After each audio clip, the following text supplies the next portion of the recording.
I wanted to start actually because Pereri started with us off with feeling that Māori, getting back to really, well, it's Ngatariki time, right? The setting of Vega, Whānui, ka puta mai, ka hikinga matariki. So, you know, it's a time for reflection, wānanga. It's actually Rako Nui phase at the moment, so she's, oh, that's not supposed to play. You know, so it's energized phase. So it's been a long day. So, katia tō kari. We'll have 3 in through the nose and out.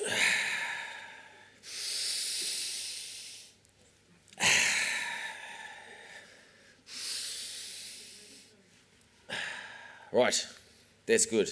I'm pleased with that. So,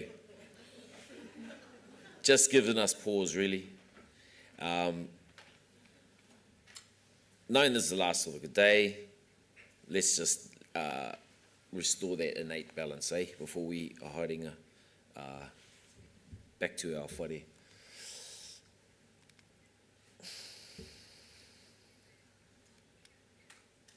Oh, there you go, there's the ātea. Bit late.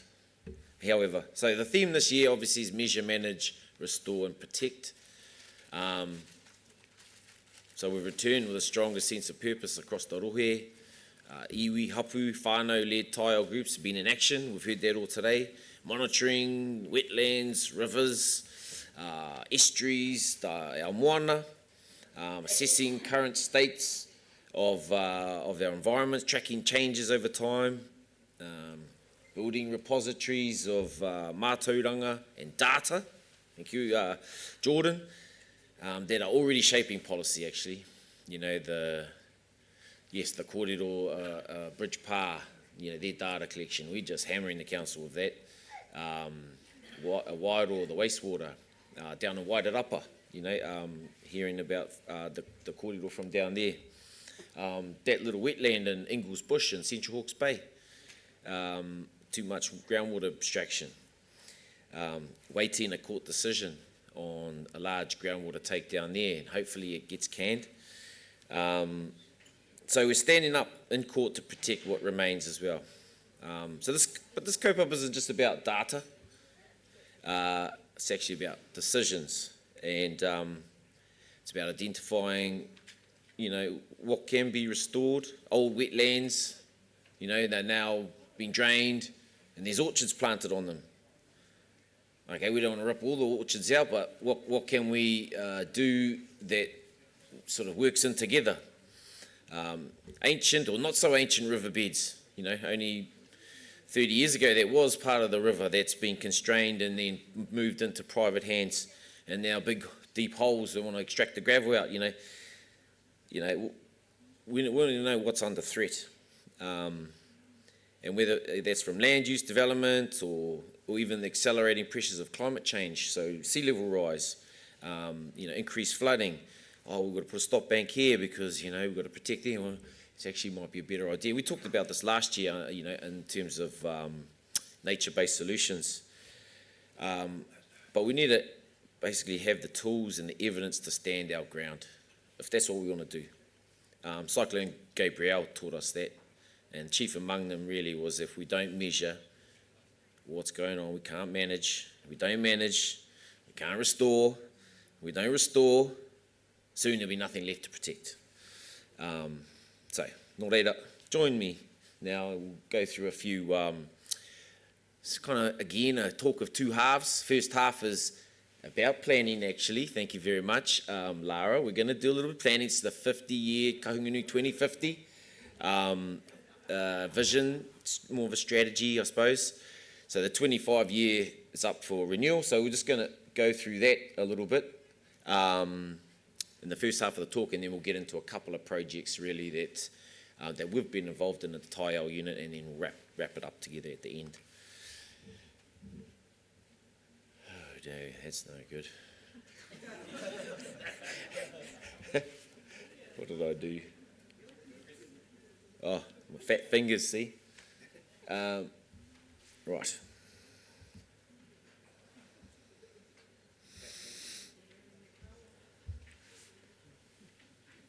Here we go. So there's actually a hui on tomorrow in Central Lines in Waipukurau, 5 o'clock, for the Kahungunu 2050. So as part of charting that path into the future and shaping Kahungunu 2050 and our vision for the next 25 years, holding these hui, right, across the motu, together for karo from whānau, hapu, taiao practitioners, or what our future would look like.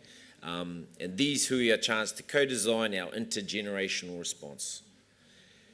Grounded in kaupapa Māori, tailored to the realities of climate change and the cumulative degradation that we see all around us. So the next hui, as I said, is tomorrow. They're pumping them out. So, you know, you've had a lot of time, 25 years to get your thoughts together. Get along. The minimum you can do is on the Slido app, there's in the top corner, hamburgers, click on that, there's a survey there for the 2050 minimum. Fill that out, it takes about 3 minutes. Or it's on the website there through our website. So please, yeah. However, last year, if you recall, we actually did a little bit of feedback gathering, I suppose. At last year's summit through a number of Slido polls, through my talk, and it's not rocket science, confirmed what many of us already feel in our puku, and Jordan said it's Māori and mana enhancement top of mind for our repo amoana. Te mano te wā isn't just policy, it's a deeply felt kaupapa, and that we need to restore access to our traditional spaces and practices, because cultural connection is actually environmental protection. So those are the results from last year, and I'm just flicking through them. You know, it's not rocket science, it's like basics of planning, which I like, keep it simple, stupid. Implementing better land use planning, right? It's just, so this was a good one too, rāhui. You know, we don't make use of our traditional measures, and I was talking to my bro Te Kaha, who's developing a framework, mātauranga framework region-wide, and talked about tapu, right, and rāhui is one part of it, but that whole concept of tapu is not just sacredness, it's about that, having that precautionary state of mind, you know, a precautionary approach to doing stuff. You do a little bit, you stand back, you observe, measure, do a little bit more, you know, so it's this consequential change, all with that precautionary approach in mind. So yeah, that was interesting to have that kōrero with Te Kaha about reimagining our rivers here in Heretaunga, about what flood control might look like over the next, 50, 100 years. Okay, here we go. Yeah, so access, that's right, another one. And, Robert, working with Robert, who's keen, hunter-gatherer, access to these traditional spaces in order to practice is key. And so that's a big part of it is I think it was someone mentioned it just before, you don't perhaps own the land, but it's a duality of, under the Western tenure system, you might not own the land, but you still have that rangatiratanga over it. And that is, there's a relationship with the person who has the fee simple title. You have the obligation, the responsibility. You've got to meet together. And so, what's going on at Kahuranaki is just, yes, I'm trying every little nook and cranny to find out who bought that place. We've got our ways and means, and we'll get there in the end. But essentially, these priorities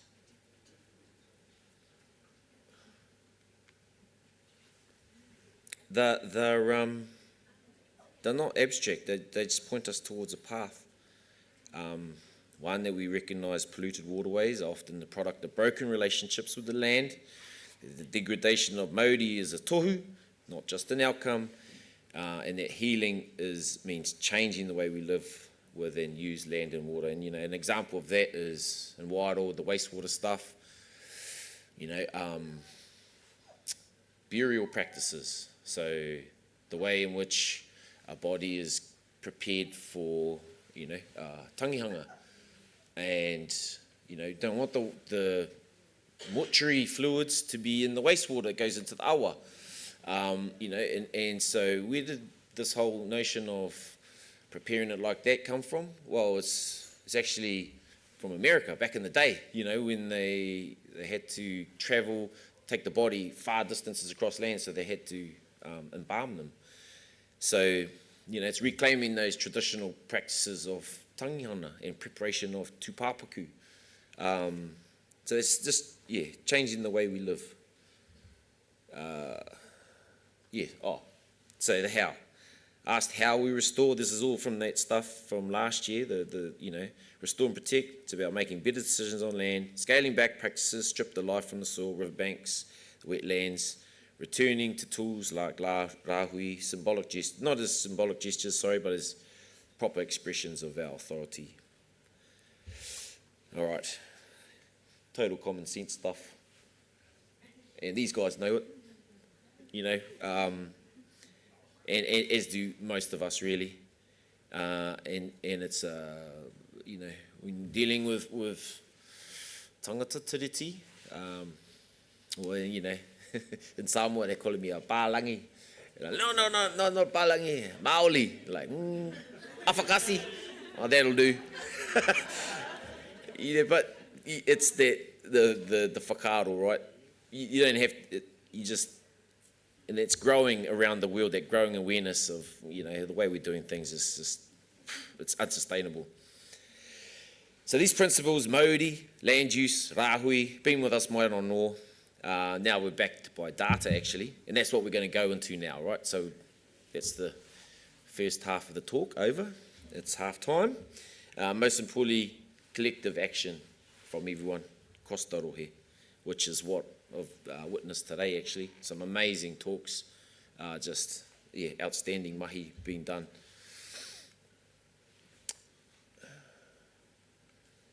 Come on, I've got to get this pointer. So this, to my mind, that's kind of the track, first 5 years is restoration focus, identifying those areas for restoration, get our data systems in place, the stream, all those apps, and so we're all organised.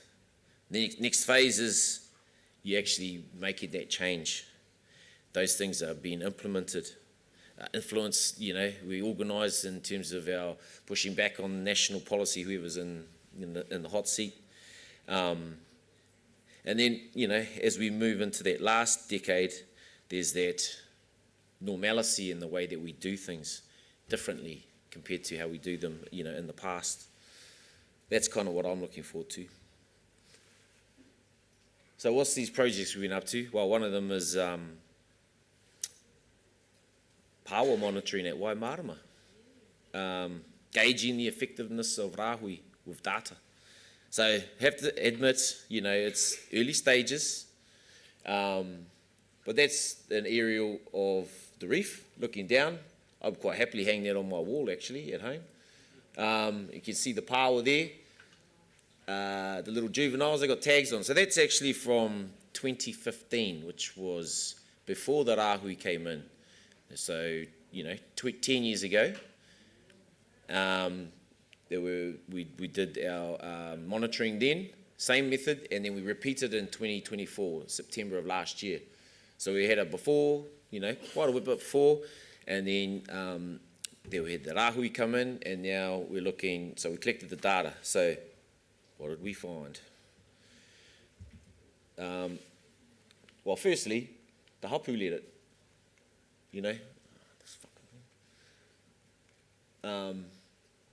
Collaborative with Ngā Hapu o Waimarama, They wanted to understand whether their rāhui on pāua was making a measurable difference.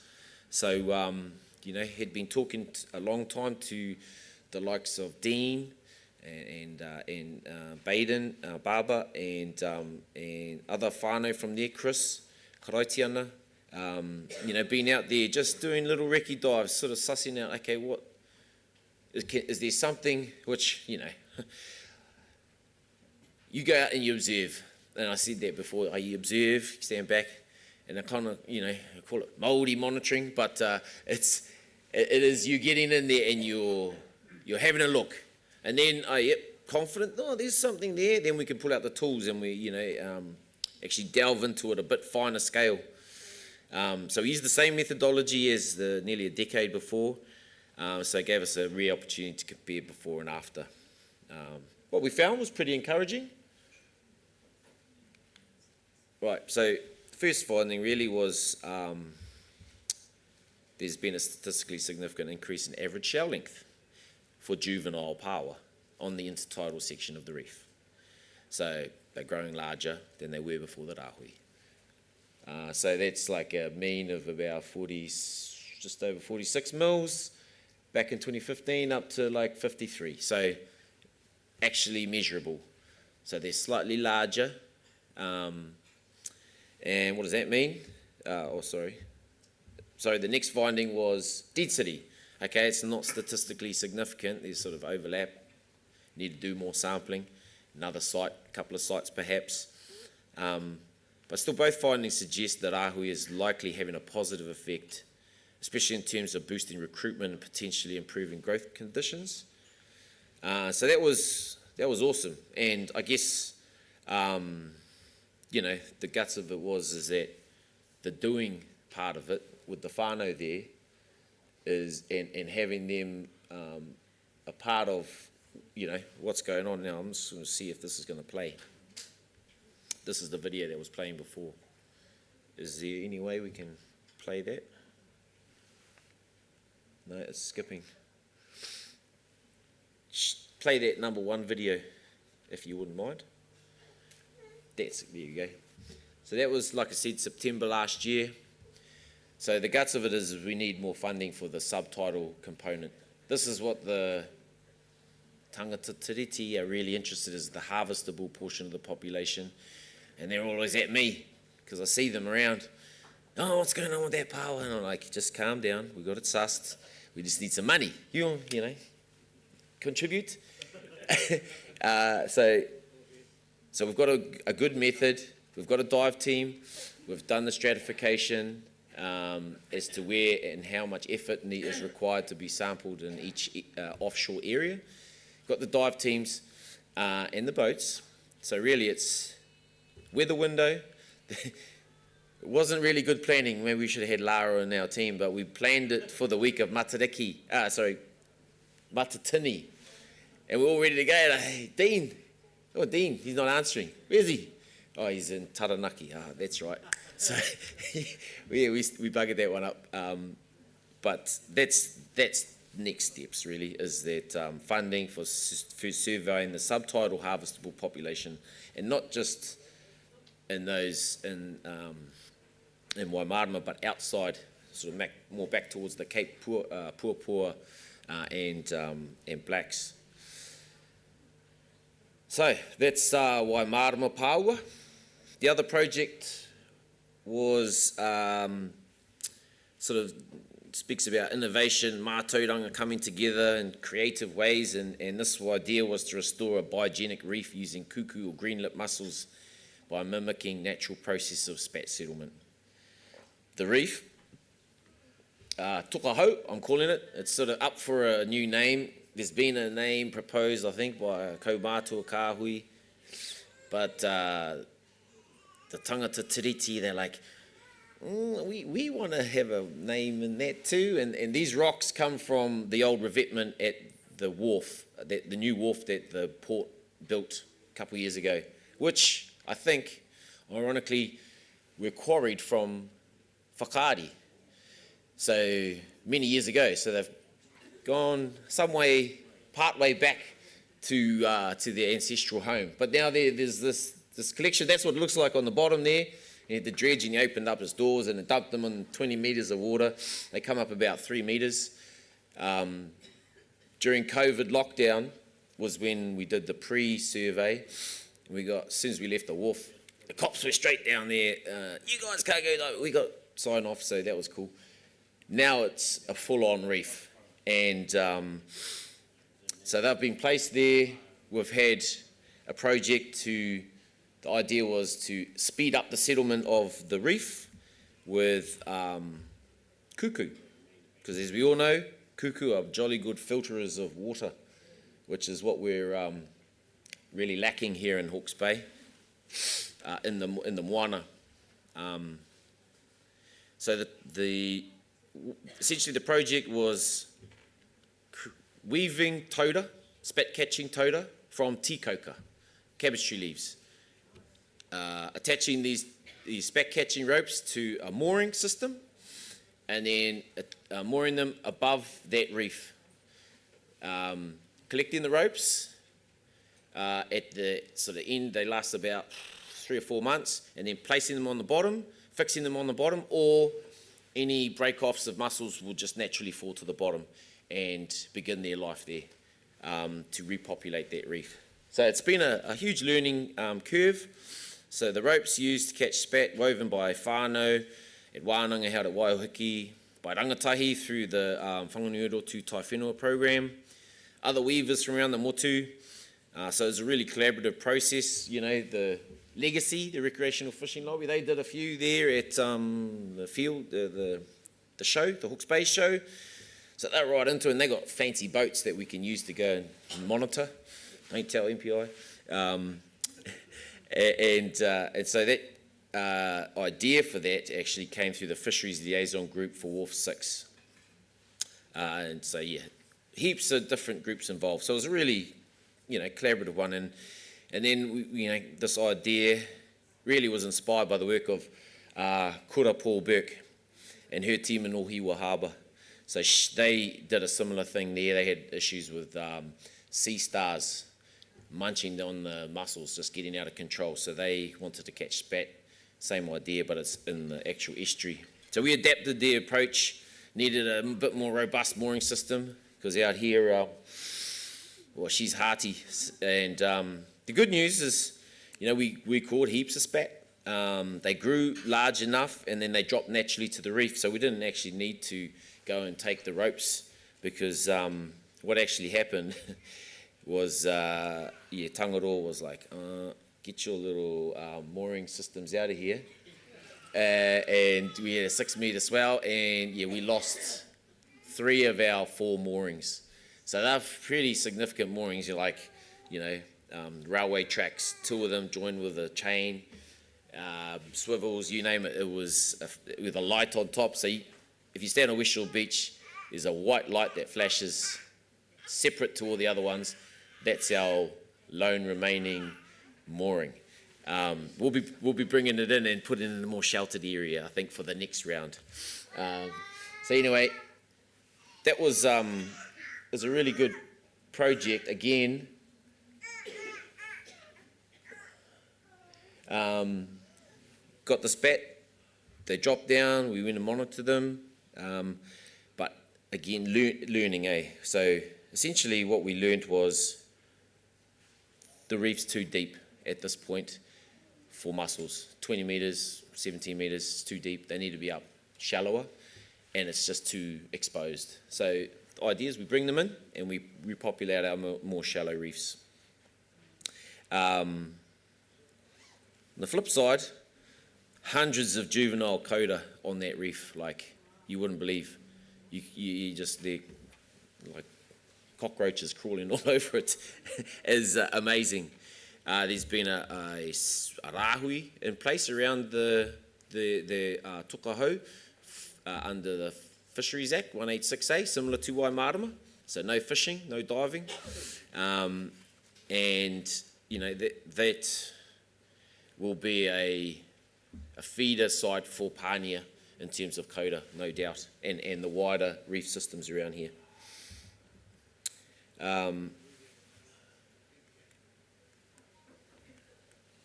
Here's another video too. play that one. So,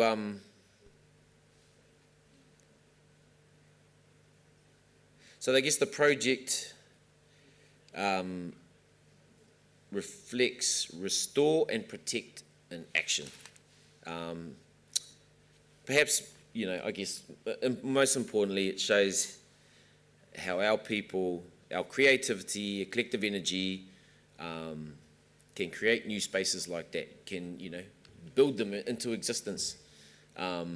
Just got to have the will, and you got to know the right words to say, because you got to deal with the councils and stuff. And I find personally, good cop, bad cop often works well with my esteemed colleague Ngaio. Oh, yeah, there we go. That's some of our kutais. Yeah. So the problem is when you go down onto that's at about 10 meters. By the time you get to the bottom, it's just, you can't see, your hand in front of your face, which means it's a lot of silt, which the mussels are trying to filter out. They're not getting much food, so it's too deep. At some point, when we do get a critical mass across the bay where that benthic boundary layer is reduced to the point where it's clear, because adult mussels filter something like 30 litres of seawater a day, as opposed to like a kakahi, which is like 5 litres. So they are super good at filtering water, eh? So you just need some decent reefs, and the more reefs you have, which are mussels on the bottom, attracts more recruits into them. So it's this self-generating thing. Watch this space, actually, because there's some ideas about some significant spat catching areas coming up. Maybe next year's fish hook. So anyway, that's about it really from me. Ngā mihi mai aha, kia koutou katoa. Thank you for your time, whakaaro, your endurance. It's been a long day, filled with good kōrero, bold ideas. So we've come to the end of this 14th final presentation. I just want to leave you with a few thoughts, I suppose, that we could linger on after we leave this space. So we know the future will be more uncertain, more variable, increasingly difficult to predict. Precautionary approaches is what's required. Over the past 15 to 20 years, we've lived through a remarkable level of change in climate and society and the tools we use to interact with our world, much of it driven by technology and a rapidly shifting environment. So it's just been, you can't, like Laura was saying, you burn out. It's just always changing, and you can't keep up.